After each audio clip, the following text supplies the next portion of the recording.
Assalamualaikum warahmatullahi wabarakatuh. Alhamdulillahirabbil alamin wa bihi nasta'inu ala umurid dunya waddin wassalatu wassalamu ala asyrafil anbiya'i wal mursalin wa ala alihi wa sahbihi ajma'in. Amma ba'du. Rabbi shrah li sadri wa yassir li amri wahlul 'uqdatam min lisani yafqahu qawli waj'al li wazira min ahli. Allahumma aftah lana hikmataka wansur alaina rahmataka min khazaini rahmatika ya arhamar rahimin. Sahabat-sahabat yang berbahagia, terima kasih sudah hadir dalam acara ngaji bareng bersama Gus Baha. Terima kasih juga kepada sahabat-sahabat Mahat Ali, alumni dan simpatisan yang saat ini sedang meramaikan pengajian secara online, masih di channel Mahat Ali. Sebelum saya buka, ada dua hal yang ingin saya sampaikan kepada narasumber kita. Yang pertama, kami mengucapkan terima kasih atas perkenan hadir untuk yang kedua kalinya. Sebenarnya Mahat Ali kemarin ada rencana sowan ke dalam Gus Baha, tetapi karena lockdown akhirnya kami tidak bisa, dan insya Allah kalau sudah keadaan memungkinkan kami akan ke sana biar sah menjadi muridnya. Itu yang pertama. Yang kedua, ini sekedar laporan, bukan untuk minta pujian, bahwa di pertemuan pertama tahun lalu kita dikritik karena ternyata ada murid yang hafal Al-Quran tapi gurunya belum ada, dan itu tidak sah. Alhamdulillah belakangan ini sudah ada 3 guru Mahat Ali yang hafal Al-Quran, Gus. Bisa.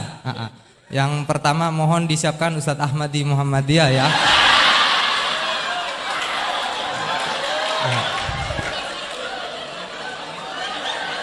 Beliau sudah hafal Al-Quran 30 tahun yang lalu, juga guru sini. Dan yang kedua Ustadz Miftahus Surur, kurang lebih 18 atau 20 juz.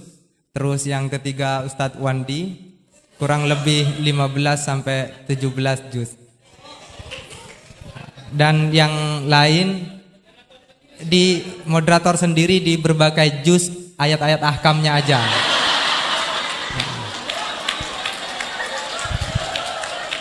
Dan juga sebagai laporan, Ustadz Herudin sebagai sekretaris Mahat Ali Situbondo sudah membuat ancang-ancang peraturan bahwa musrif atau pembina di Mahat Ali itu sekurang-kurangnya menghafalkan ayat ahkam berikut beberapa juz yang kelak nanti ditingkatkan menjadi harus 30 juz.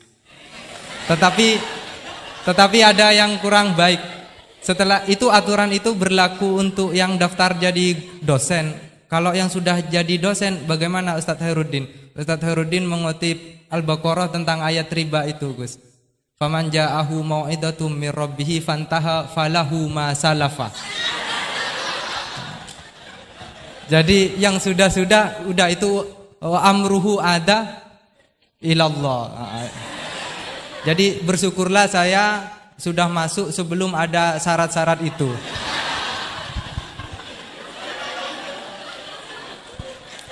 Dan yang terakhir, saya sudah kapok juga untuk mengatur kiai. Saya tidak akan ngurus temanya apa, waktunya berapa.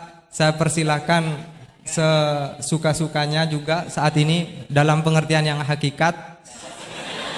Bukan hanya karena kapok ngatur ya, tetapi juga beliau sudah berjanji tidak akan lebih 45 menit tahun lalu. Jadi ini hanya soal menagih janji saja. Saya persilahkan kepada yang mulia. Teman-teman gitu, bisa ketemu lagi. Pakainya pakai apa tuh? Di sini kajiannya pakai apa? Fikih, usul fikih, komposit. Pakai kitab apa? Kalau M2 Jamul Juwami, kalau M1 Ghayatul Usul, yang mutakalim, yang Mokoron, usul fikih. Jamul Jamak ngambilnya gampang. Ambil sisa. Ada nggak? Ada Jamul Jawami. Boleh, ngambil. Satu. Oh, maunya ngambil yang gampang itu udah ada kok. Jamul Jawami. Mundur takut dites. Yang dites gurunya.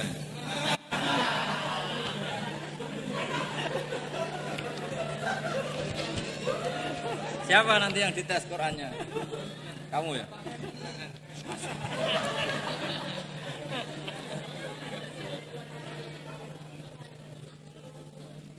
Kalau fikihnya satu dua hal. Dulu yang merumuskan termasuk juga Bangun.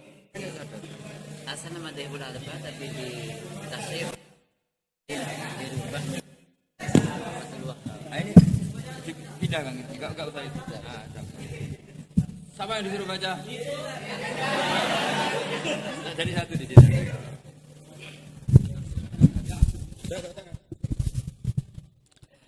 Assalamualaikum warahmatullahi wabarakatuh. Bismillahirrahmanirrahim. Allahumma sholli wa sallim ala sayyidina Muhammadin wa ala alihi washabihi ajmain. Amma ba'du. Semoga semua di sini dimaafkan Allah Ta'ala. Karena ganggu wong top. Top cara pangeran, angger mukmin ya top. Begini ya, jadi saya tahu banyak foto-fotonya Mbah Mun ketika sama Ki As'ad.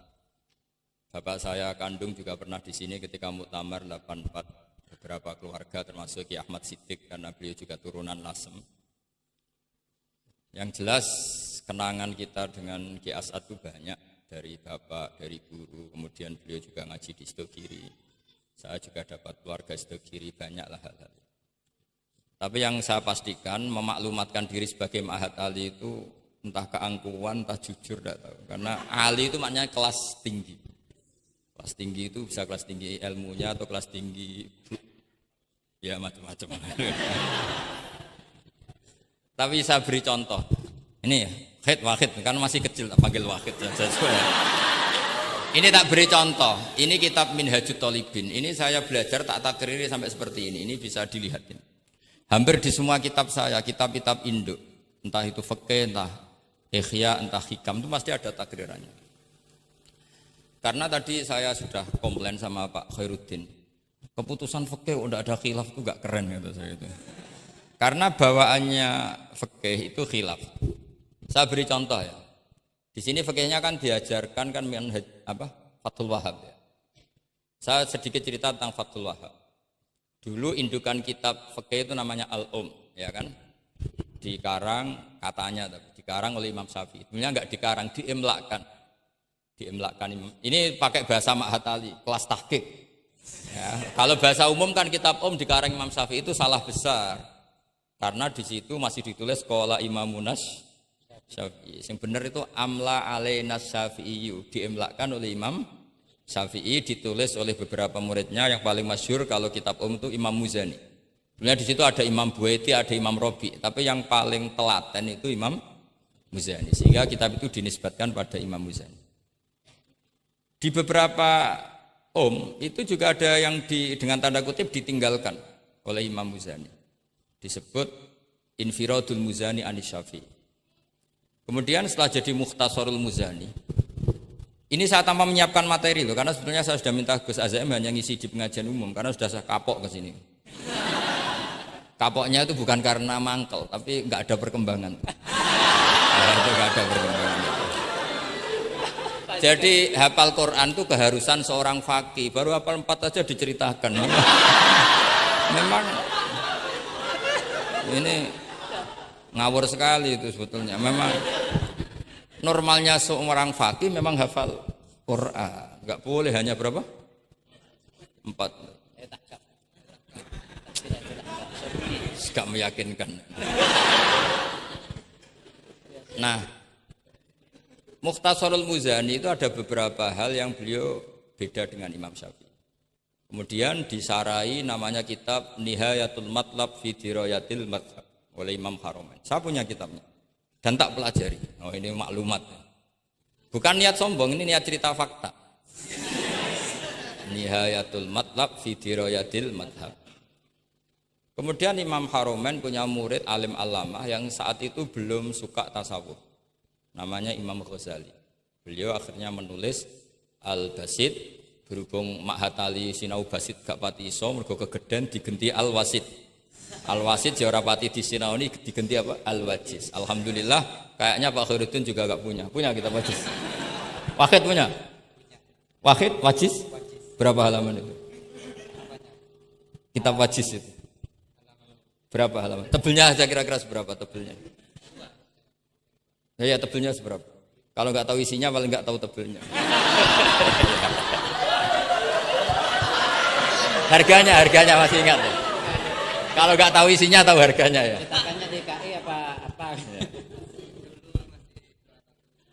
Iya, ya, ingat dia kalau uang ingat dia. Jadi bawaannya orang nggak bakat soleh itu kalau uang itu ingat. Terus setelah itu diringkas lagi sekaligus ada kritik tertentu, komplain tertentu disebut al-muharrar. Jadi memang syaratnya fikih itu harus ada yang komplain karena nggak bisa final. Disebut apa? Al-muharrar. Al-muharrar itu ya sudah dinamain al-muharrar yang sudah diteliti oleh Imam Rafi'i. Ada yang komplain lagi ya setengah sarah tapi setengah komplain. Namanya Minhajut Thalibin. Minhajut Thalibin dikomplain lagi di era Syekh Zakaria Al-Ansari. Dari masdar dengan jamak mudzakkar salim diganti manhajut tullab. Ya maknanya sama, minhaj sama manhaj maknanya sama, thalibin jamak mudzakkar salim, tullab jamak taksir. Jadi asli ini yo cara Jawa mau akal-akalan tok, minhajut thalibin jadi manhajut tullab. Kemudian manhajut tullab itu dikarang sangat ringkas. Sehingga yang baca itu tidak paham. Mu'alifnya akhirnya dengar-dengar kalau anak-anak Mahdali itu tidak paham. Akhirnya terus manhajut tullab disarai sendiri oleh Syekh Zakaria Al-Ansari. Jadi Fathul Wahab. Loh alhamdulillah ya masih banyak yang enggak paham. Padahal sudah sarah. Harusnya sarah kan gampang. Ya tidak paham itu bagus kan kita ngaku tidak paham tawadhu. Daripada ngaku paham enggak paham mendingan ngaku enggak paham kan. Kemungkinannya dua kalau ngaku gak paham. Mungkin tawaduk, mungkin betul adanya. Yang kedua lebih Nah saya cerita sedikit tentang kenapa fikih itu harus ada dan selalu ada khilaf. Karena itu masalah furu'iyah. Apa? Saya beri contoh, ini kitab Minhajut Thalibin. Dan saya punya catatannya banyak. Oh sampai gini, sampai sarah-sarahnya punya. Terus catatannya ya banyak. Saya bangun tidur saja bisa, saking seringnya belajar. Dan saya alhamdulillah tidak punya masalah ingatan. Jadi kadang banyak guru punya masalah apa? Ingatan. Tapi tidak perlu dianggap harus kemana gitu, ke rumah sakit apa, tidak perlu, nggak ingat gitu. Misalnya sampai tak kasih tahu, siapa paling pintar jagomu tak bedaan. Yang namanya sujud misalnya. Sujud itu apa coba? Secara lughat.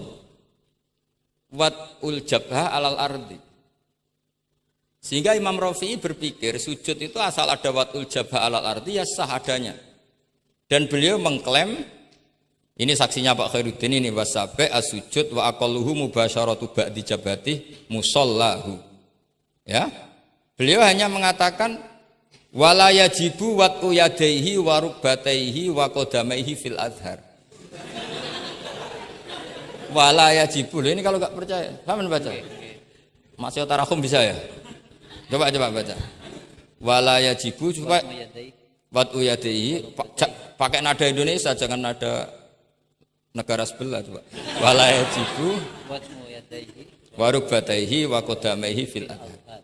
Jadi menurut Imam Rafi'i ketika sujud itu tidak harus wat'ul yad, tidak ada wat'ul rukbah, tidak ada wat'ul. Nah, karena secara lughat yang namanya sujud itu ya seperti itu, wat'ul jabha. Dan sujud itu sudah dikampanyakan sedemikian rupa bentuk apa ketertundukan tertinggi yaitu dengan wat'ul jabha. Artinya posisi kepala di bawah pantat. Tapi terus Minhajut Thalibin, padahal Imam Rafi'i ketika ngarang itu menyebut fil adhar dalam kitab Al-Muharrar. Terus kultu kata Imam Nawawi al-adhar wujubuhu. Ya masyhur kan karena Imam Nawawi berdasar riwayat umirtu an asjuda ala sabati azumin al-jabha wal yaden warubaten wal qadam. Saya baca lagi ya umirtu an asjuda ala sabati azumin apa al-jabha wal yaden warubaten wal qadamen. Nah, andekan Imam Rafi'i ketemu Imam Nawawi, kamu ikut kubu siapa? Nawawi kan? Nah, sekarang oke, berdasar riwayat dan praktek guru-guru kita semuanya seperti itu. Kalau sujud melibatkan 7, oke, itu berdasar riwayat dan berdasar perilaku guru-guru kita. Oke, secara sanad kita tidak punya pilihan, pasti seperti itu. Ikut guru. Tapi kalau pertanyaannya dibalik, saya ulang, pertanyaannya dibalik. Min asbabir riddah itu adalah sujud lisonamin. Kira-kira kalau ada orang sujud hanya watul jabah lisonamin, sudah murtad apa belum? Murtad kan? Loh enggak, sudah murtad belum? Termasuk murtad kan sujud lisonamin atau li ghairillah. Kira-kira untuk murtad syaratnya melibatkan 7 anggota apa cukup watul jabah?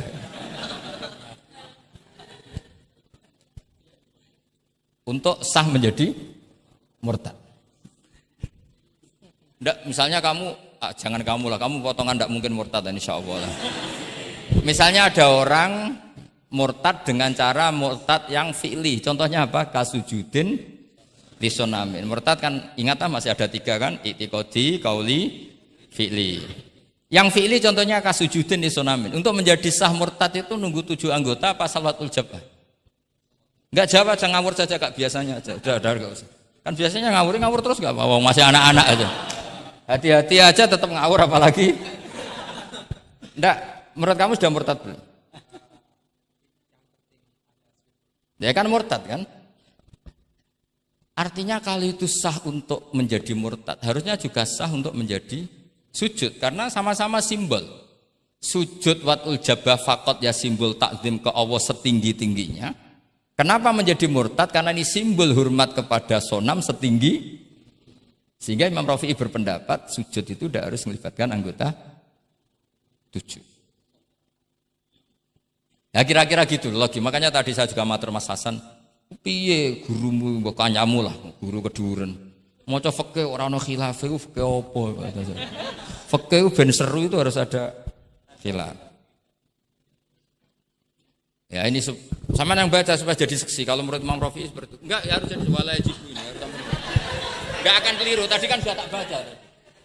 Wala yajibu wad'u yadayhi wa rukbatayhi wa qadamaihi fil adhar. Imam Rafi'i di Muharrar terus qultu al adhar wujubuhu. Ya kan sama-sama bilang al-adhar. Imam Rafi'i bilang enggak wajib ya al-adhar. Imam Nawawi bilang wajib ya al-adhar. Kamu partai mana? Ditutup wallahu a'lam. Oh, ya.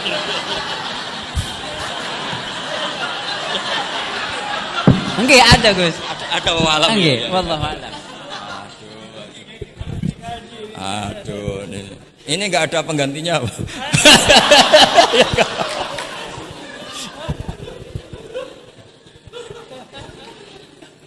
Jadi fikih itu mau tidak mau harus khilaf karena sudut pandangnya seperti itu. Misalnya sopan itu baik. Misalnya saya di sini, kiai kamu saking sopannya itu dodok mulai sana itu bagus. Tapi nak kiaimu apa kepleset terus kue sopan. Sedang kiaimu kesemper lagi dok. Sehingga kita sebagai kiai itu mikir sopan itu bagus. Tapi kalau berlebihan kan tidak efektif kan. Cong aku pengen jedeng tuntun kayak kokono. Kalau sini tuh kan deprok terus melaku ke sini.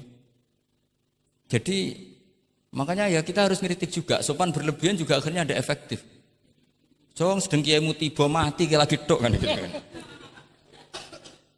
Nah, sekarang perempuan juga gitu. Mbak-mbak yang cantik tuh baik sopan apa baik tidak sopan?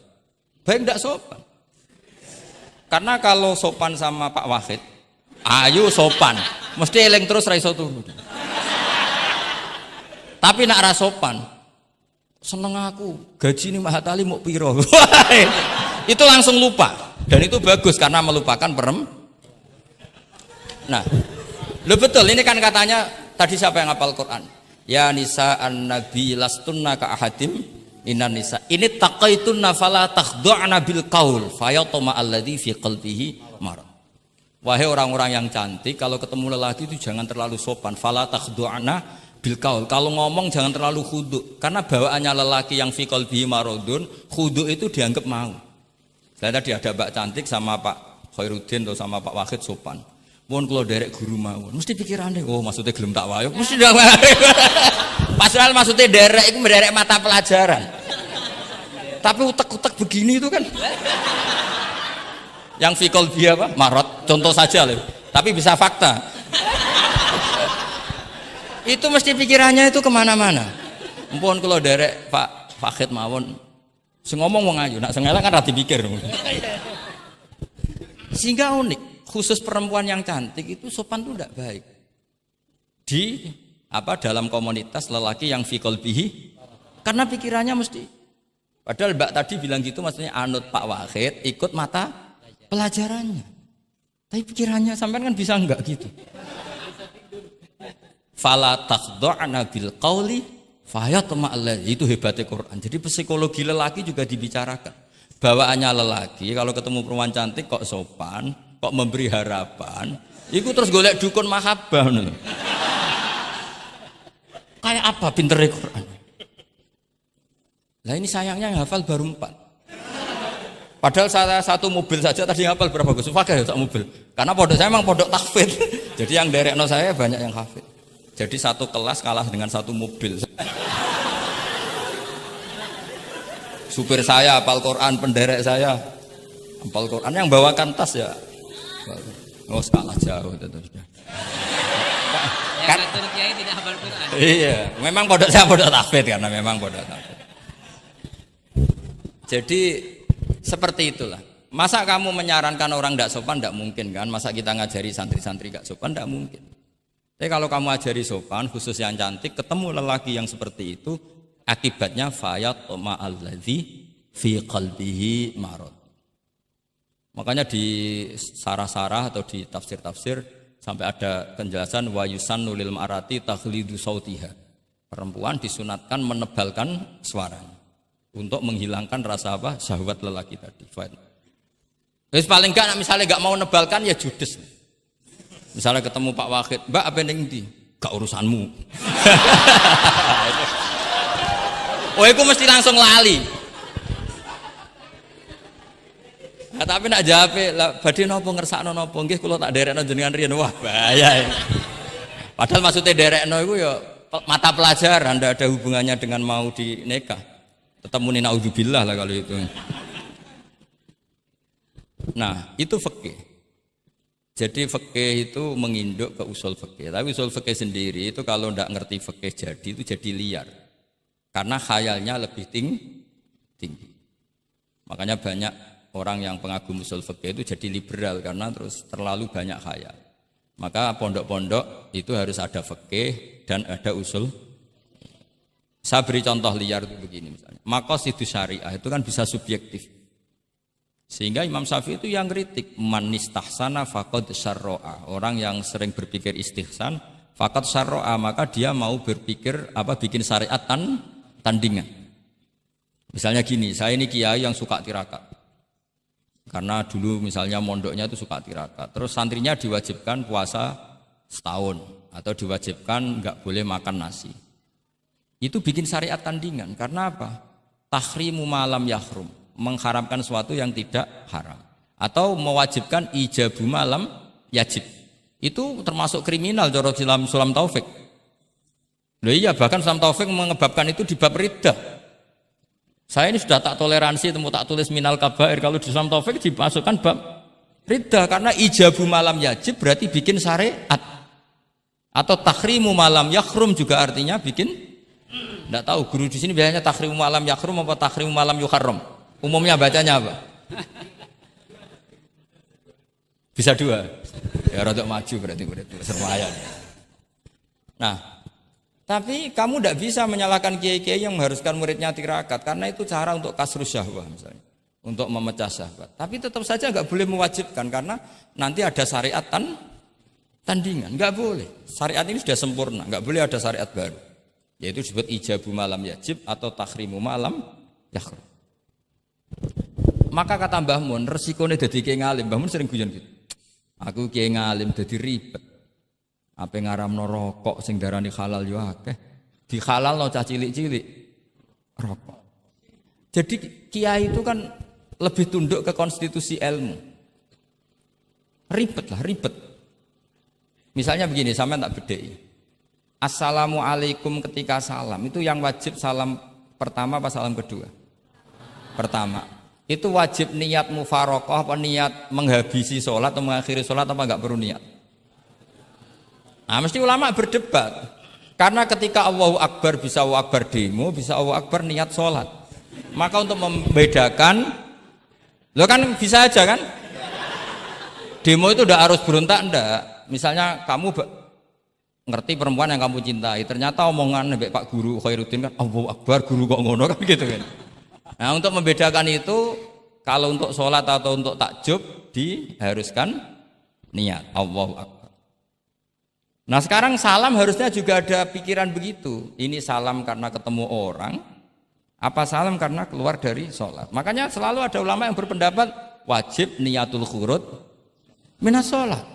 Karena logikanya kalau Allahu Akbar wajib niat sholat untuk membedakan Allahu Akbar yang wiridan, Allahu Akbar yang takjub, Allahu Akbar yang demo, untuk membedakan itu semua niat. Salam juga gitu, salam mubalek, salam kenalan, salam apa, harusnya pembedanya adalah niatul khurud minas sholat. Makanya saya tadi itu komplain sama Pak Khairuddin, itu Basul Masail Fikih kok ada khilafnya. Hebat betul orang itu, kata saya itu. Itu yang putri tadi. Oh, yang putri itu. Nah, jadi apa? Kaidah-kaidah seperti itu nggak bisa dihindari, khilaf-khilaf seperti itu nggak bisa dihindari. Ini saya baca ya, misalnya contoh-contoh yang itu mulai apa? Mulai salam ya. Jadi pilihan-pilihan itu, misalnya di salam ana jaza anha, terus asani asyar assalam wa aqalu assalamualaikum wal aso jawa qultu al aso al mansur wa annahu la tajibu niyatul khurud. Jadi ada yang bilang tidak wajib, mesti artinya ada yang bilang wajib. Karena, nah, jadi nggak ada pilihan. Setelah ada pembanding itu udah ada. Sekarang begini lagi. Ini yang ulama kadang-kadang yang nyuwun sewu, andekan kita ulama itu kadang ra cocok, tapi cocok ra cocok ya harus didengar, ini ngaji. Ulama fikih kadang sembrono, tapi kok muni ngono kualat aku. Saya ngomong aku wae. Nak darani iktidal, menamai iktidal itu ruknun qasirun ghairu maksud. Julus benas sajdatain atau jalsah itu kan ruknun qasir ghairu. Itu banyak ahli hadis yang komplain. Ini ngawur betul fuqaha itu. Wong rukun kok ghairu maksud. Dan mereka berani bilang itu rukun sing ghairu maksud. Kusida lil fasli, hanya dimaksudkan untuk pemisah. Itu kan yo mangkelno, wong rukun kok ghairu. Ternyata ulama itu punya niat begini. Setelah dikatakan ruknun qasir, maka jangan ada pesaing. Yaitu ukurannya apa? Julus jalsah benas sajdatain enggak boleh lebih lama ketimbang tasahud akhir. Tasahud awal sunat bu, jangan ngaji ora khatam. Tasahud akhir apa awal? Akhir, berarti sabtu lisan pinter lah pinter. Iktidal juga ruknun qasirun, maka enggak boleh lamanya menandingi qiyam lil Fatihah. Ya, sudah jelas ya. Yang jalsah benas sajdatain enggak boleh menyaingi tasahud akhir. Yang iktidal enggak boleh menyaingi qiyam lil Fatihah. Ternyata ulama itu ya mikir, disaingi ku ya ora enak. Ngene kaya kula saingi Khairuddin ya ora gelem. Ora krana sombong, disaingi itu ndak enak. Kecuali level ya. Kecuali level. Level ya hafal Quran ya 30 juz. Itu Jibril bisa demo ke kamu. Memangnya saya hanya nurunkan ayatul ahkam. Enak saja milik. Memangnya selain ayatul ahkam enggak menarik. Itu kalian semua pasti berhadapan dengan Jibril. Coba Jibril nurunkan semuanya apa hanya ayatul ahkam? Kalau saya ketemu kan aman. Walaupun jahit sana kadang masih belum lengkap store. Iya, bahaya kamu itu. Nah, ketika wajib gak mau disaingin, ini ternyata menginduk ke mazhabnya Abu Bakar As-Siddiq. Di antara sifat Allah paling keren itu la syarikalah. Di mana-mana Zat yang top itu nggak mau saingan, dan itu normal karena memang nggak ada yang setara dengan Allah. Suatu saat Abu Bakar itu pulang. Ini nanti saya cerita fikih banyak. Kamu pasti setelah ini tambah pinter, tak jamin. Bukan barokahnya saya lah, barokahnya Mbah Mun, barokahnya Mbah As'ad gitu. Tapi kena ras sombong yang termasuk barokahku lah gitu. Kamu tidak sombong, tapi sombong juga gak apa-apa. Wis biasa salah, orang salah sombong salah liane. Abu Bakar pulang, di situ itu istrinya menyediakan beberapa makanan untuk sahur. Itu marah besar. Apa kamu mau menandingi Ramadan sehingga puasa sunat aja persiapannya seperti ini? Bahkan sebagian riwayat itu beliau memukuli kidrun, jadi itunya ada yang dirusak lah kira-kira gitu. Ini dengerin betul, nanti akibatnya di fikih. Makanya di fikih apa? Sholat fardu itu nggak mau kesaingan. Sholat fardu wajib qiyam liqadirin. Nggak boleh sholat sunat bersyarat begitu. Harus sah qu'ud meskipun ma'al qudrah. Karena fardu itu nggak mau kesaingan. Jadi fardu ya rada egois kira-kira gitu. Nah, mesti sama lagi krungu iki gitu. Maksudnya sering roh hukumnya tapi baru tahu logika ini. Loh aku ora suudon soal yakin. Soal yakin. Karena fardu itu enggak mau. Poso fardu wajib tabyitun niat. Nginep non niat mulai malam. Poso sunat tidak. Ketemu jam 9 kamu belum makan, belum ada dukhulu syai'in fi jawfika. Terus niat puasa sah enggak? Sah. Ada bedanya enggak fardu sama sunat? Ada. Sholat fardu wajib itmam, puasa wajib itmam. Puasa sunat amiru nafsi. Puasa sunat kok bojo lagi apian bisa kamu batalkan. Tapi nak puasa fardu, oh sanksinya berat. Itku rokobatin sampai ya siamu sehari ini apa? Mutatabi'an. Terakhir itamu sitina. Tapi kalau puasa sunat amiru nafsi, kamu terus nggih monggo, ndak terus intinya fardu itu nggak mau disaingin. Batin fardu egois kata saya. Nah, Abu Bakar sampai begitu. Ono wong poso sunat kok sampai nyiapno buka, nyiapno sahur, marah. Bahkan marahnya nggak sekedar di hukumnya, di perlakuannya. Kamu itu memperlakukan puasa sunat aja kok kayak memperlakukan fardu. Hanya di menunya, di persiapannya. Dan ternyata Imam Syafi'i benar, ternyata di hukumnya juga harus beda. Misalnya tadi, qiyamul qadir fil fardi wajib qiyam. Tapi kalau sholat sunat, boleh qu'ud walau ma'al qudrah alal qiyam. Jadi ini ulama. Ini perpaduan usul fikih dan fikih. Jadi fardu itu ya agak angkuh lah kira-kira gitu. Angkuh itu kalau baik namanya izzatun nafs. Memang harus beda. Lah di sini. Nah, di bab zakat juga sama. Ukuran wajib itu apa? Akhdhal imamu qahron atau la yuqta'u yadu sariki. Ben kita tambah pinter. Tetap goblok ya ora apa-apa zaman akhir, tapi kita tak pinterno sithik lah. Ketika seseorang diputuskan wajib zakat, kok tidak mau zakat? Efek hukumnya apa? Akhdhal imamu qahron. Imam boleh ngambil paksa. Atau kalau mustahik itu nyuri dengan kadar yang memang jatahnya la tuqta'u yadu. Mergo ana syubhatul milki. Jadi, paham ya? Jadi sampean misalnya fakir, tanggane Pak Khalidin gak gelem zakat, nyolong jatah. Andekan dia lomo mustahik kamu itu dapat sekian.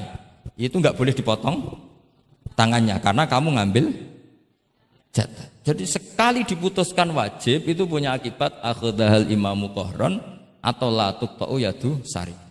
Jadi itu fikih. Jadi fikih itu konsisten.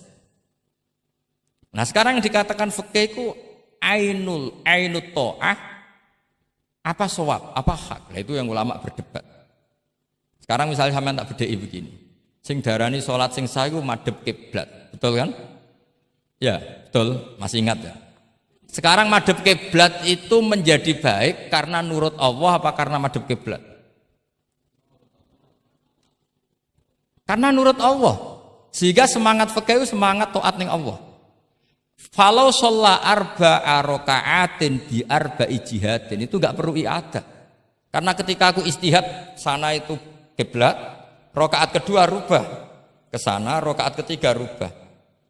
Allah ngitungnya, saya iku capek oleh kepen roh kiblat tenanan, nganti spekulasi ping 4. Artinya apa? Karena kadang Allah itu butuh taate apa butuh kasile? Butuh taate. Nah, ini yang paling angel. Tapi di dalam banyak hal kaidah fikih itu al-ibrah bima fi nafsil amri. Kadang bima fi dzannil mukallaf wa bima fi nafsil amri. Kadang mu al-ibrah bima fi dzannil mukallaf la bima fi nafsil amri. Jadi selalu fikih itu khilaf. Fikih yang furu'iyah maksudnya, yang furu'iyah. Ini kadang-kadang rada angel gurumu ini. Nah, sekarang misalnya seperti itu. Ijtihad tadi. Ijtihad itu apa coba? Ya tadi, ketika Anda sholat madhep sana terus taghayyara ijtihaduka dan memutuskan kiblat ke sana, kamu harus nuruti ijtihad kamu apa enggak? Harus nuruti kan? Karena kalau kamu teruskan di rakaat kedua madhep sana berarti kamu ibadah dengan cara yang kamu yakini salah. Maka harus rubah. Karena ada kaidah al-ijtihad la yunqadu ijtihad. Ya kok ijo. Ya udah pinter iso nerusno. Nah, ternyata itu sudut pandang kalau dengan kaidah itu sehingga lau shalla arba'a raka'atin bi arba'i jihatin sohat sholatu. Tapi kalau dibalik al-ibrah fil ibadah itu bima fi dzannil mukallaf wa bima fi nafsil amr. Nah, kalau Anda kan sudut pandangnya pakai kaidah itu, berarti kan pasti ada 3 jihad yang salah. Pasti apa mungkin? Pasti. Nah, kenapa di bab al-ijtihad itu ditoleransi? Padahal jelas yang 3 ini tidak fi nafsil amr. Lagi-lagi tidak semua ulama cara pandang sama. Yang satu pakai kaidah ini, yang satu pakai kaidah. Makanya saya sering mencontohkan berkali-kali. Kalau kamu ingin suan saya enggak apa-apa, tetap baik. Karena kemungkinan seneng kiai ya 2. Dulu saya sering bercerita. Ada tabiin tanya sama sahabat, bagaimana wajah Rasulullah Shallallahu Alaihi Wasallam. Tabiin ini nangis. Wallahi saya ini saking hormatnya, saking haibahnya Rasulullah, saking hormat saya tidak pernah berani melihat wajah beliau. Saya sowan juga agak berani karena takut ganggu. Jadi cara seneng kiai itu ya kadang ra perlu sowan. Karena bawaannya itu ganggu. Loh misalnya saya ketemu anak istri saya kan asik, terus ketemu Wahid kan ya pusing. Jadi Allahu Akbar. Provokator ini. Jadi justru saking takdimnya Rasulullah, pilihannya itu tidak sowan karena takut ganggu Rasul. Ada sahabat yang pilihannya sowan. Wong jenenge seneng ya sowan. Tapi kalau dibalik, jenenge seneng ya aja ganggu, ayo milih ndi. Ini 2 mazhab yang sama-sama kuat. Jenenge seneng ya sowan, jenenge seneng ya aja ganggu. Ayo milih mana kamu? Ada 2 pendapat. Kenapa Anda begitu yakin dengan satu pendapat? Di furu'iyah, saya ulang lagi di furu'iyah. Ya, bukannya maklumat di furu'iyah. Jadi tidak gampang. Sholat pakai pakaian resmi begini itu bagus. Pakai jubah, kamis, atau pakai hem, pakai sarung itu bagus. Tapi andaikan Nabi selalu sholat demikian, itu bahaya. Saya ulang lagi bahaya. Bahaya bagi syariat ini. Ini saya niat ngajarin gurunya, bukan anak-anak. Suatu saat Jabir bin Abdillah, kalau kamu baca lihat di bab sholat di Bukhari atau di Kitabul Ilmi, ilmu fi sholat maksudnya. Itu Jabir bin Abdillah itu pernah datang ke masjid, pakai gamis, pakai baju resmi, imamahnya dicopok, kamisnya dicopok. Semua dicopot terus sholat hanya pakai sarung tok, izarin wahid. Terus akidan torofaihi ala atikihi. Ini kayak orang kuno, sarung satu di akidan torofaihi ala atiki terus sholat. Geger sahabat tabiin, kan ini era tabiin, geger tabiin. Unzur ila sahibi Rasulullah, lihat tuh sahabatnya Nabi. Sholat ke model kayak gitu. Ketika Pak Khairuddin sudah sholat dengan segala penampilan, jubahan, terus pakai imamah, dehem dari belakang, orang minggir semua sudah top lah pokoknya, sudah top pokoknya. Ini sahabatnya Nabi. Terus ketika sahabat mulai dan nyun sewu, beliau ngendikannya agak kasar. Saya melakukan ini, saya mencek nanti di Bukhari. Kalau ada Bukhari juz 1 ambilkan, nanti tak bacakan. Apa cukup nanti tanya gurunya? Tanya saja nanti ya. Kalau 5 menit menemukan berarti dia sudah paham. Kalau ngasih waktu 1 hari masih cari-cari berarti. Ukurannya gampang. Kalau saya setengah menit langsung ketemu. Nanti ya cukup gurunya ya, nanti kasihkan. Kalau bilang besok berarti belum tahu. Tapi kalau 5 menit kok ketemu ya sudah lumayan. Kata Jabir bin Abdillah, saya melakukan ini liyaroni al-ahmak misluk. Keras sekali. Saya melakukan ini supaya orang ahmak kayak kamu itu tahu. Ahmak itu terjemahnya nggak usah diterjemah. Ya play jahil atau teman akrabnya apa? Jahil yang agak kebablasan itu namanya apa? Ahmak. Jahil yang ya sudah seperti itu. Ternyata itu berkahnya masya Allah sampai sekarang. Beliau terus ngendikan, ra'aitu Rasulullah sallallahu alaihi wasallam yusolli hakadza aqidan tarafai izari ala atiqi. Andai kan itu enggak pernah dilakukan seorang sahabat yang bersaksi Rasulullah pernah melakukan itu, maka kita akan menganggap sholat jubahan resmi seperti itu menjadi syarat sah. Pakai hem seperti ini resmi menjadi syarat sah. Barokahnya itu diketahui, oh yang paling pokok itu satrul aurah, yaitu mabena surah warubah. Jadi tidak konsisten itu kadang penting untuk menjaga varian hukum. Loh, Nabi itu nggak pernah terawih. Andai kan Nabi terawih terus, maka akan dikira terawih itu wajib. Nah barokahnya nggak pernah terawih, itu kamu bisa nggak terawih kan gitu. Maksudnya ya boleh nggak terawih. Ya, kalau nanti pengurus mewajibkan, carikan takbir sulam taufik ijabu malam. Bisa masalah besar itu. Nggak ada. Ini cerita ilmu, nggak cerita perilaku. Nggak ada.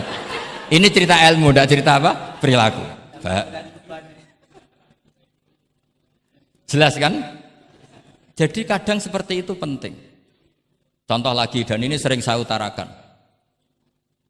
Ketika Nabi Fathu Mekah, tofa ashabu jami'an, itu musyatan. Semua ketika tawaf itu jalan kaki. Tapi Nabi itu unik. Tofa Rasulullah wahdah rokiban. Nabi tawaf itu pakai kendaraan unta. Yang lainnya musyatan, semuanya masin. Jalan kaki. Tapi Nabi malah tofa rokiban. Padahal jelas kaidahnya al-ajru biqadrit. Tapi andai kan Nabi kok tofa masyian, maka kita tidak tahu caranya tawaf. Tidak tahu hukumnya. Atau paling enggak nganggep bahwa syarat sahnya tawaf harus jalan. Tapi barokahnya Nabi tofa rokiban, akhirnya ada hukum, ternyata syarat sahnya tawaf tidak harus jalan, tapi boleh berkendara. Akhirnya kita tahu orang sepuh sedikit tawaf pakai kursi roda, pakai macam-macam. Jadi semuanya itu berkah, perbedaan itu berkah. Tapi yang baca harus orang alim. Kalau orang yang fikal bi marot ya piye Nabi karep wong ya kon mlaku dene enak-enakan numpak. Ya ribet nek kena wong sing fikal bi marodun fazatahum wa marad. Jadi ribet ini ustadz satu ini ribet.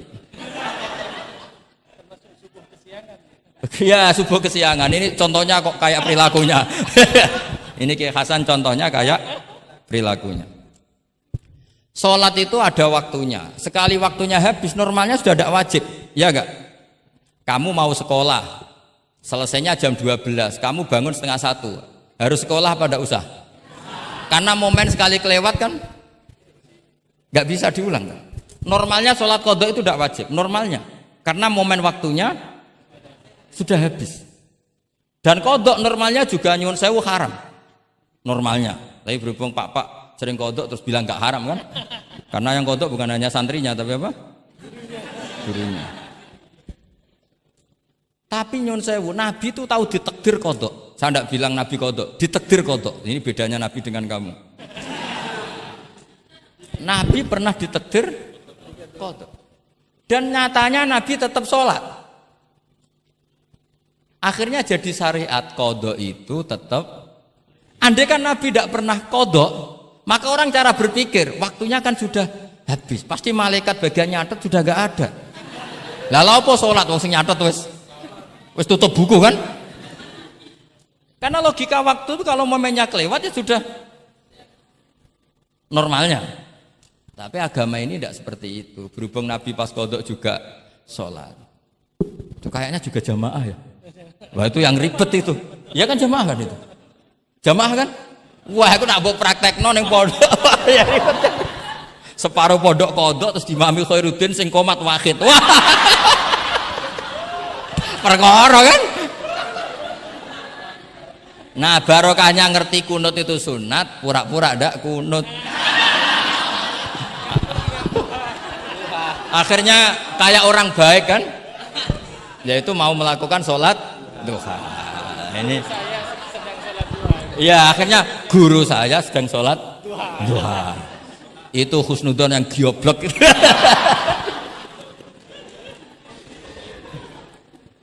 Jadi lah itulah yang jadi analisis usul fikih. Jadi semuanya itu ada analisisnya. Saya ulang lagi, semuanya itu ada. Yang jelas itu di antara pantangan Islam itu ijabu malam yajib dan tahrimu malam yahrum. Karena manis tahsana faqad syarra'a. Dan Allah itu enggak suka ada syariat tandingan, itu enggak suka. Karena bahaya kalau semua orang istihsan, bahaya. Saya pernah ini cerita nyata. Ada pengurus yayasan yatim piatu yang sehat. Saya ulang lagi, yang sehat. Sehat yayasannya, sehat apa keuangannya, sehat perilakunya. Datang ke saya minta doa, minta nasihat. Normalnya kan saya puji, tapi saya dingin saja. Saya bilang yayasan yatim piatu itu bagus, tapi lebih bagus lagi kalau dibiarkan. Karena anak-anak yatim ini kan milik keluarga. Setelah bapaknya mati, biasanya mbahnya ngerawat, Pak D, Pak Leknya ngerawat. Nah, dengan kamu ambil ke yayasan itu, dia tercerabut dari keluarga. Satu, Anda jangan merasa perilaku Anda atau solusi Anda atau amal Anda lebih baik. Bisa saja kalau di keluarga lebih. Tak beri contoh, anak yatim di kampung saya ini gendut-gendut. Karena dulu Pak D, Pak Leknya, mbahnya tidak pati sayang, barokah yatim sayangnya berlipat. Terus kedua, barokahnya di rumah makannya bebas. Kalau di yayasan kan harus pakai jam. Mana seneng cah cilik makan di jam. Jadi biar, ya nah ini lagi-lagi khilaf. Yang setuju yayasan yatim, yang sehat loh, kalau yang nggak sehat memang kita tidak cocok. Yang sehat, bayangkan yang sehat, itu saja ada masalah.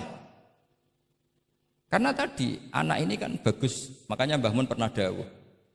Ya yayasan yatim piatu itu ya apik, tapi gak oleh bocah tercerabut sangka keluarga. Nah ini kalau kita mentasrek terus semua anak diambil terus gak tahu Pak D-nya siapa, mbahnya. Meskipun ditulis, tapi kan nggak semudah itu. Ingat kalau hanya sekedar di catatan dokumen kan. Tapi kalau dibiarkan di keluarga ngundang Pak D, Pak Le, Mbah dan sebagainya. Jadi nggak bisa misalnya kamu bahas masalah gimana hukumnya mendirikan yayasan yatim piatu. Terus kamu bilang sunat mutlak, nggak bisa. Karena di sini ada unsur tadi. Kak sampean mondok ini sunat apa enggak, Pak mondok? Ya bisa wajib, bisa sunat, bisa haram. Karena yang haram misalnya gini, kamu di kampung kamu itu andalan, tidak ada orang baik kayak kamu, tidak ada yang bisa ngaji kecuali kamu. Enak-enakan mulang neng pondok, mergo keren timbang mulang neng kampung, mau wong telu. Makanya Mbah Mun kalau guyon sama saya masih ingat betul lagi. Jadi kiai yo latihan, aku tahu keliru kata Mbah. Tak pikir keliru apa? Anak perainan ditanya Mbah Mun, "Cung perainan kok neng pondok?" Mbah Mun sempat kusnudon kayak cah sregep, wong perainan kok ndak pulang. Ternyata, lu perainan kok neng pondok, Cung, kok sregep temen. Mboten Mbah, nate ngomah kan ngarit. Ternyata. Jadi husnudzon itu kadang gitu. Semenjak itu Mbah Mun kalau ada perinan Cung mulai Cung ben kenal wong tuamu. Jadi malah dibalik. Iya kan kalau kelamaan ke pondok kan enggak roh asal usul orang tua sehingga enggak punya empati, enggak punya kasihan kan. Orang tuanya berjibaku ngarit apalah kerja-kerja apa. Nah ya, artinya terus kamu enggak bisa. Semua santri yang perenan tidak pulang berarti santri baik. Sebetulnya tidak mesti juga. Santri takut ngarit kan gitu. Jadi namanya sudut pandang gitu. Jadi masalah-masalah furu'iyah itu tidak bisa tidak seperti itu. Nah, sehingga kita tahu di kitab Mahali atau di kitab beberapa kitab fikih mesti kaul awal, kaul sani, kaul salis dan sebagainya. Karena ini masalah sudut pandang. Wali nikah misalnya, wali nikah itu kalau fasek sah apa enggak? Wali mujbir. Ada ulama yang mengatakan kalau wali mujbir fasek tetap sah jadi wali. Likamali syafaqatih, karena seorang wali ini pasti sangat sayang. Meskipun fasek dia orientasi tentang anaknya tetap bagus. Ada yang bilang enggak. Kalau fasek harus dicabut. cabut hak walinya. Di mana-mana orang fasik sudah error. Jangan-jangan karena dia pemabuk atau karena dia tukang judi, pikirannya dapat menantu yang kaya meskipun tukang judi.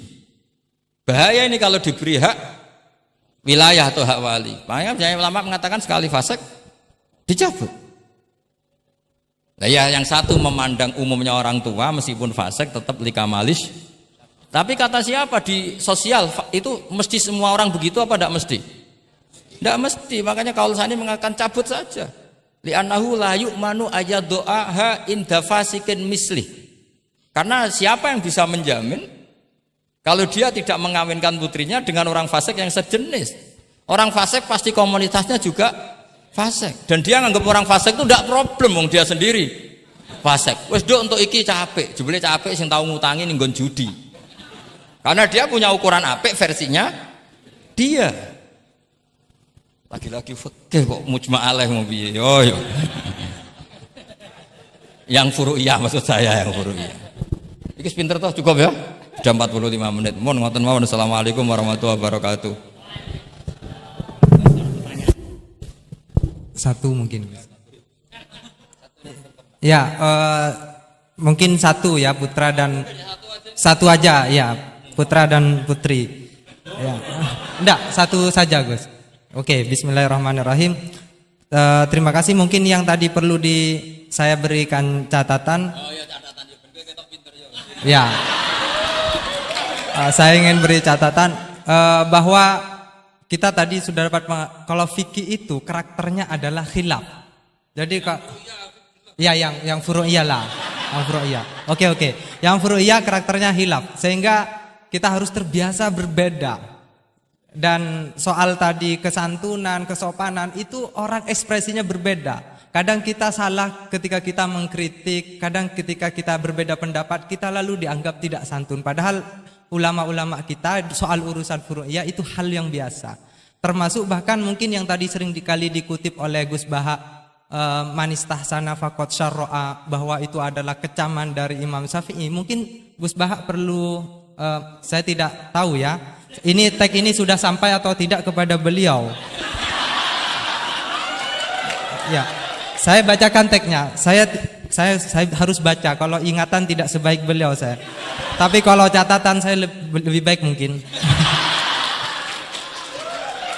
Fawatihur Rahamut qala Syekhul Akbar inna maqsuda Syafi'i min qawlihi man istahsana faqad syarra'a hadza madhul mustahsin wa arada anna man istahsana faqad sara bimanzilati nabiyyin dzi syari'atin wa atba'u Syafi'i lam yafhamu kalamahu. Saya tidak ingin mengatakan beliau tidak paham, mungkin tag ini enggak sampai. Ala wajhi hada wallahu a'lam. Jadi bahkan yang kita anggap itu sudah sangat pasti Syafi'i sedang mengecam, ternyata ada juga khilaf. Ternyata maksudnya Syafi'i adalah sedang memuji, madhul mustahsin. Faqad sara bimanzilati nabiyyin di syari'atin wa atba'u Syafi'i lam yafhamu dzalika. Walaupun wallahu a'lam.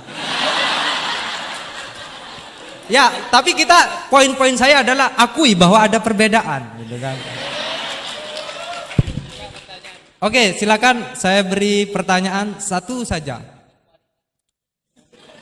Oke, mungkin Ustadz Khairuddin bisa menentukan siapa? Saya Jaya yang menentukan. Oke, Lutfi, mohon maaf bukan soal berkualitas tapi dia lebih dulu sampai di sini karena dekatnya. Dipersilakan.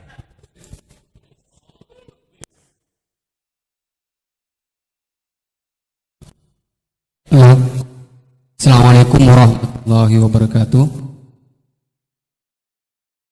Haji Ahmad Bahuddin Nur Salim atau yang lebih dikenal dengan Gus Baha yang saya takzimi dan semua guru-guru saya yang saya hormati.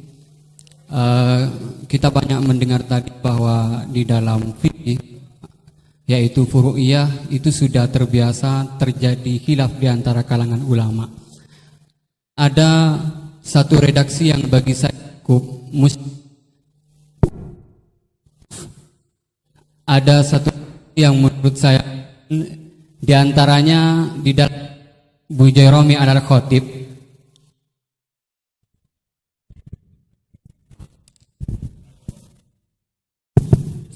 Loh.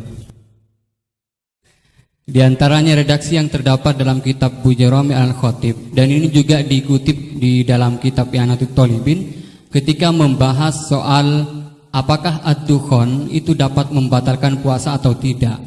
Dukhon yang dimaksud di sini adalah dukhon yang masyhur dengan kata at-tutun atau tembakau, atau dalam konteks sekarang mungkin rokok. Itu kan ulama sebetulnya berbeda pendapat, bukan hanya dalam apakah membatalkan puasa atau tidak, bahkan hukum rokoknya aja ulama sudah berbeda pendapat. Tetapi kemudian ada redaksi yang menarik bagi saya cukup muskil, yaitu beliau tiba-tiba mengatakan begini, la'anallahu man ahdatsahu. Semoga Allah melaknat orang yang memproduksi rokok. Itu penting digarisbawahi. La'anallahu man ahdatsahu. Man ahdatsahu bukan man ista'malahu.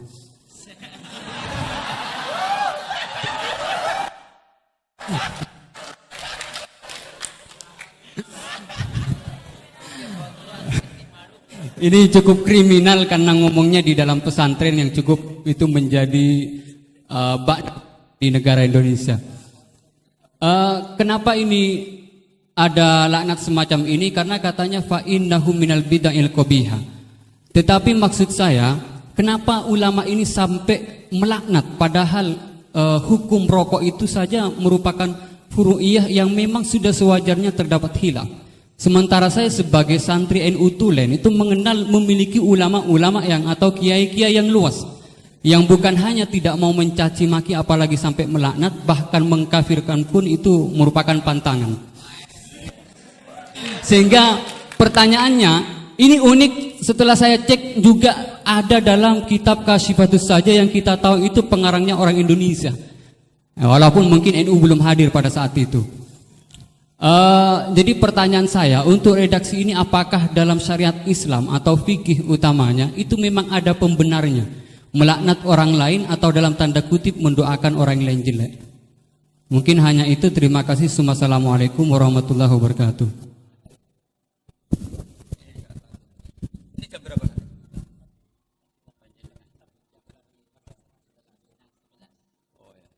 Bismillahirrahmanirrahim. Semoga Allah mengampuni Pak Wahid. Itu takbir itu ngawur sekali.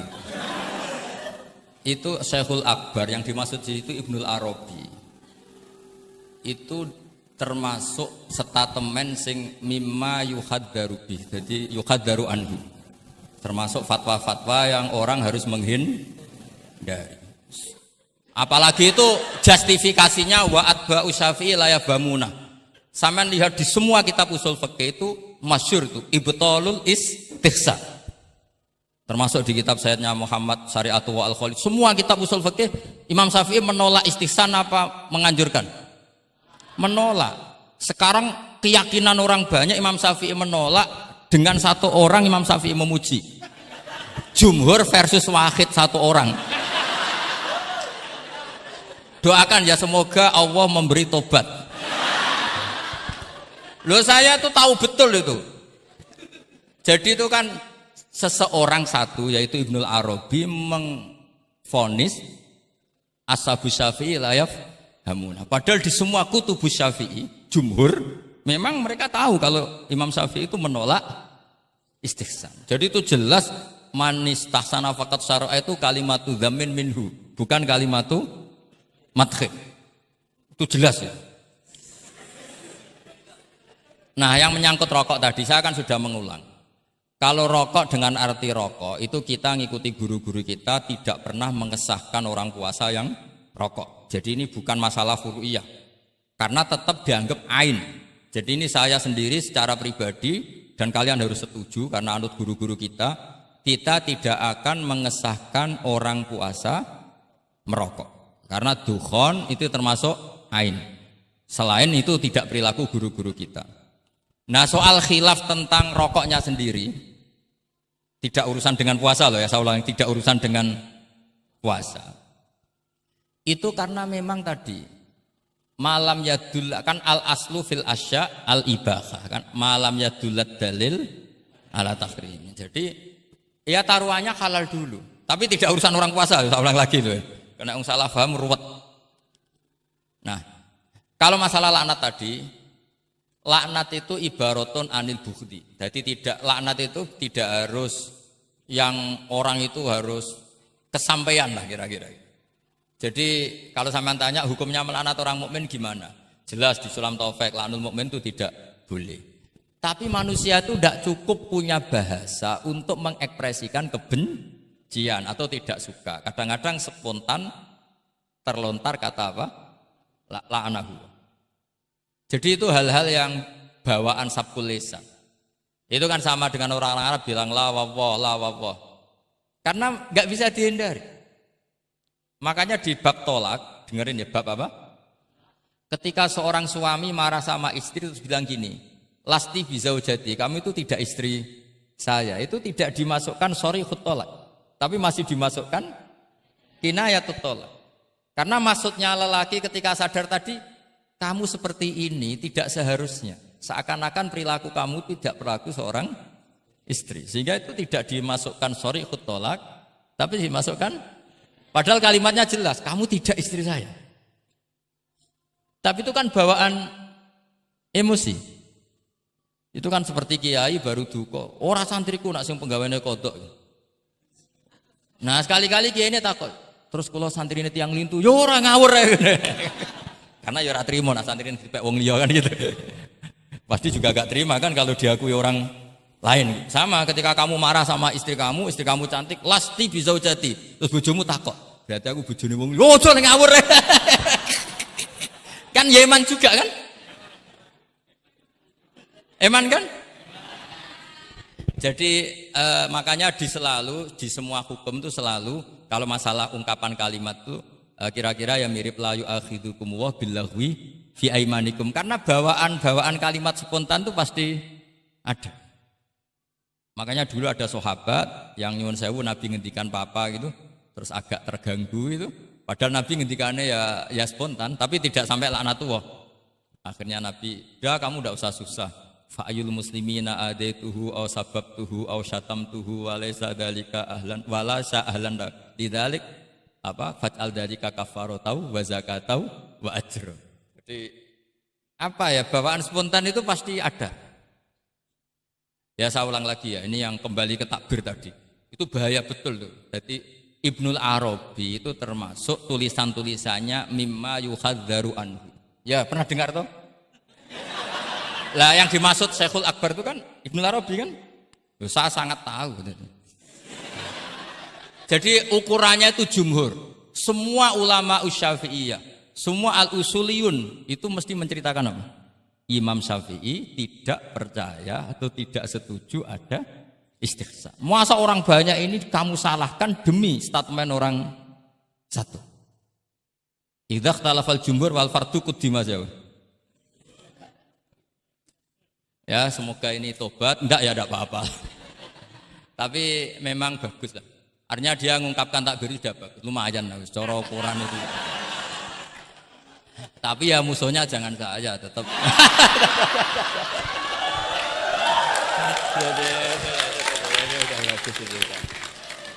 Kalau ada yang jauh seperti Abdul Wahab Wahab memadukan yang Oh tidak mungkin, itu memang salah. Jadi cari saja di ya ibtalul istihsan. Ya pokoknya walhasil ashabu Syafi'i semuanya menolak istihsan. Wong Imam Syafi'i butuh gini. Kalau nanti ada istihsan yang baik, mintanya Imam Syafi'i jangan katakan istihsan, itu masuknya kias. Karena kalau kias kan ada makis, nginduk ke makis aleh. Lah makis aleh ini ada nasnya. Pokoknya butuh Imam Syafi'i itu jangan sampai orang tercerabut dari akar Quran dan hadis, kemudian istihsan dengan subjektivitasnya sendiri. Dan itu kalau pakai subjektivitasnya sendiri namanya fakot syarro. Dong ya ini. Oh, alhamdulillah. Tapi ini sudah pinter loh ya, jangan terus. Ya, jadi ini menghormati Jumatan, yang jelas ini sudah 2 kali sudah cukup tuh, sudah pinter. Ya sudah. Loh, provokator. Nggih wonten ditutup Al-Fatihah.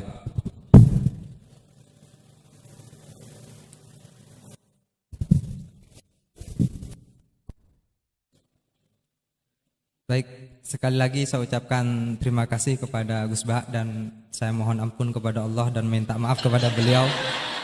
Memang tujuannya bukan untuk menyaingi ya, tapi untuk supaya sampai tag itu kepada beliau. Biar tingkat kebedaannya berkurang dikit misalnya. Tapi bagaimanapun saya kalah memang. Okay. Ya, kita tutup dengan bacaan surah Al-Asr satu kali bersama-sama. Bismillahirrahmanirrahim. Wal asri innal insana lafi husrin illal ladzina amanu wa amilus solihati wa tawassaw bil haqq wa tawassaw bis sabr.